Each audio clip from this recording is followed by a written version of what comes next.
வழி தவறி கடற்கரையில் உலா வந்த புள்ளிமான், வீடியோ எடுத்து மகிழ்ந்த மக்கள். திருச்செந்தூர் அருகே ஏராளமான தேரிக்காட்டு பகுதிகள் உள்ளன. இத்தேரிக்காட்டு பகுதிகள் அனைத்தும் வனத்துறையின் கட்டுப்பாட்டில் உள்ளது.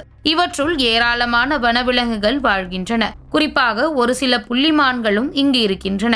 இந்நிலையில் திருச்செந்தூர் அருகே உள்ள குலசேகரப்பட்டினம் கடற்கரை பூங்கா பகுதியில் புள்ளிமான் ஒன்று வழி தவறி உலா வந்து கொண்டிருந்தது. இதனை பார்த்த அப்பகுதி இளைஞர்கள் அதனை புகைப்படமும் வீடியோவும் எடுத்து மகிழ்ந்தனர். வழி தவறி வந்த இந்த புள்ளிமானை வனத்துறை அதிகாரிகள் மீட்டு மீண்டும் தேரிக்காட்டு பகுதியில் விட வேண்டும் என்று அப்பகுதி மக்கள் கோரிக்கை விடுத்துள்ளனர்.